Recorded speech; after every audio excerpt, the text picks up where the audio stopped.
ano yung pagtawag doon, mabilis yung mga ginagawa natin, mabilis, okay, mabilis, parang sports nga talaga. So kailangan natin ng higher resolution, hindi po, higher frame rate, okay.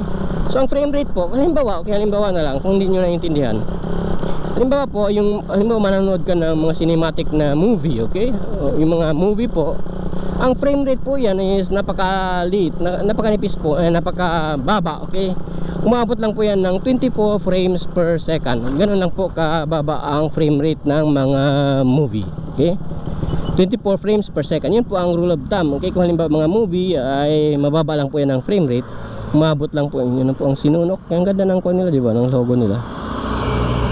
So doon pagkasabi ko, ang frame rate po ay umabot sa mga movie ay umabot po lang ng 24 frames per second lang, okay.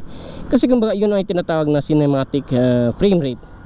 Kung halimbawa sa mga movie, maganda po yung tingnan, magandang tingnan, kung smooth talaga yung tingnan. Kung halimbawa manonood ka ng movie, di ba, yung parang smooth talaga yung mga lakad ng actor, yung pagsasalita nila, okay, yung mga action nila ay parang smooth. So yun po ay dahil sa frame rate, okay, kasi mababa po ang frame rate ng mga cinema, okay, yung mga movie ay mababa po yan. Pero kung halimbawa manonood kayo ng telenovela, okay, yung mga Korean novela, okay, yung mga telenovela sa TV, mas mataas po ang frame rate ng sa TV, kasi ang TV po umabot po yan ng 30 fps, okay, 30 frames per second. Sa mga movie po or sa cinema ay umabot po yan ng 24 frames per second, pero sa movie po ay umabot po yan ng live TV, okay. Yung mga TV po, yung mga channel ay umabot po yan ng 30 frames per second. Yun po ang standard. Pero sa pagmo-motovlog po ay dapat, okay, required po natin is at least 60 fps ang local. Ibig sabihin, mula sa cellphone mo, mula sa GoPro mo, mula sa action camera mo ay dapat po, okay, at least set nyo ng 60 fps, 60 frames per second. Kasi ganito po yan, kung halimbawa nagmumotor po kayo, okay, kaya halimbawa dumadaan tayo sa mga leaves na to, okay, kasi mga ganito, kung gagamitin po natin ng 24 frames per second, blur po yan. Magiging blur po ang mga leaves na to sa 24 frames per second, hindi mo makikita, hindi siya klaro. Kung sa 30 fps makikita na yung mga leaves, pero kumbaga yung motion blur na tinatawag, okay, motion blur, kung nagmo-move po ang object ng mabilis, okay, yung motion blur niya is mataas, okay, mataas po. So ibig sabihin, the lesser yung inyong frame rate, yung frame rate ng inyong video, ay maapektuhan po ang quality ng nadadaanan ninyo, magbe-blur din siya. So yun po tinatawag na motion blur. Kaya para masolusyonan po yun is kailangan natin itaas sa 60 fps, sa 60 frames per second.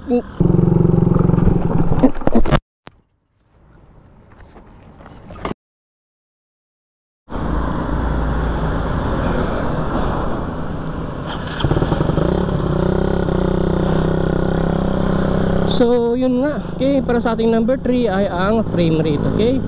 Isa po sa rason kung bakit pangit ang footage ng inyong video ay dahil po mababa ang frame rate na nagamit niyo. So kung halimbawa fast pace po ang ating recording, ang ginagawa natin, example dito, nagbe-drive tayo ng motor, nagba-bike ka or tumatakbo ka, ay dapat mataas po ang frame rate ninyo sa inyong recording, para nang sa ganun is hindi po nabablur. Hindi nabablur ang inyong surrounding, hindi nabablur ang inyong, example tulad ng ito, kaya dumadaan tayo dito, yung mga leaves na yan, tulad ng pagkasabi ko kanina, ay mabablur po yan kung halimbawa mababa ang inyong frame rate, okay. So dapat pumataas ang inyong frame rate kung halimbawa sports po ang ating ginagawa, okay, tulad ng pagmumotovlog. So yun ang isa sa rason kung bakit pangit ang footage ng inyong video, dahil po ay mababa ang frame rate na nagamit niyo sa inyong camera, or yung setting ng inyong camera ay mababa po ang frame rate. So taasan nyo lang po yun, okay, yun po ang solusyon doon. Taasan nyo yung frame rate, at least po ay gumamit kayo ng 60 fps, pinaka minimum, okay. Kung magmo-motovlog po kayo, pinaka minimum ay at least 60 fps or 60 frames per second, okay, para sa kanong hindi po ma-blur ang ating surrounding, okay. So yun po ang isa sa technique ng mga professional. Kung halimbawa nagre-record po sila ng mga sports action or ng mga ganito, yung pagmumotor, ay mataas po ang frame rate niyan, okay. Mga recording nila matataas po ang frame rate niyan, kaya maganda po ang footage nila, okay. So yun po ang dahilan kung bakit pangit ang ating footage, ay dahil po sa mababa nga ang frame rate ng inyong recording, okay. So taasan nyo lang po yan sa at least 60 fps, okay. So yun po ang ating number 3, ang frame rate nga. Para gaganda ang inyong footage ay taasan nyo lang ang frame rate ng inyong video. So para po sa ating number 4, ito po ang medyo marami po ang nagkakamali dito, okay? Ito po ay walang iba kundi ang angle ng inyong footage, okay? Kung halimbawa nagmo-motovlog po kayo, okay, nagmo-motovlog kayo, dapat tingnan niyo po ang angle, okay, angle ng camera ninyo. Ibig sabihin kung halimbawa naka-attach na sa helmet, hindi po yan basta-basta na pag halimbawa makabit niya sa inyong helmet ang inyong camera ay automatic na maganda na po ang inyong footage. Hindi po ganoon, okay? Kasi meron pong tinatawag na ang camera angle, okay? Yung oras na hindi po mag timing or hindi po tama yung pagka-angle ninyo ng camera ay pangit din po ang footage ng inyong video, okay? By the way, gagawa po tayo ng video tungkol sa angle nga ng camera, okay? Kasi marami pong tatanong sa atin kung paano natin isi-set yung angle ng ating camera. So ayun, kuminit na naman ang ating motor. So itatambay muna natin sandali. So tulad ng pagkasabi ko po ay kung halimbawa mababa po ang, kung pangit po ang angle ng inyong camera, okay, ay posible rin pong papangit ang inyong video footage, especially sa motovlog, okay? Kasi ang angle po ng camera, halimbawa ito, okay, tulad natin ngayon, okay? So napapansin nyo po ang camera angle po natin which is hindi maganda kasi dito tayo sa may kawad ng kuryente, tapos pangit pa yung kawad ng kuryente, parang ginagapangan ng weeds. So anyway, ito lang pagsasabi ko, okay, angle ng camera, okay, dapat po ang tamang ratio po ng angle ng camera is 60-40 po. Okay, sa aking experience, okay, sa ating experience po, ang ginagawa natin is 60-40. Ibig sabihin 60 ang horizon at 40% lang po ang motor. Ibig sabihin ito po, okay, itong angle ng motor at ang daan ay 40%, tapos ang 60% po is horizon. Ibig sabihin makikita yung clouds.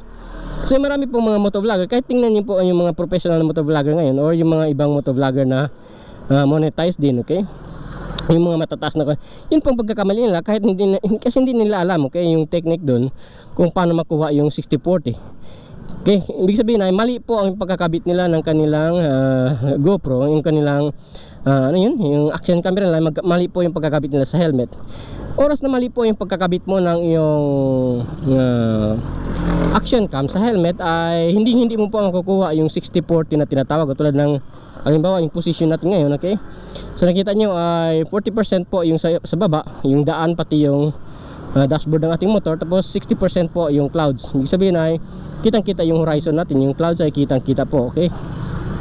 So marami po ang hindi nakakakuha nun, kaya gagawin natin ng video yan, yung separate na video po yan, okay? So yun nga, isa sa nagpapapangit po sa inyong video ay yung angle po ng inyong camera, okay? Dapat po ay tugma, okay? Kasi kung halimbawa, example na lang, halimbawa ganito, okay, mababa yung ating angle. So nakikita nyo ay ito lang ang makikita nyo, pati yung ulo ng motor ay yun lang po nakikita nyo sa video, di ba?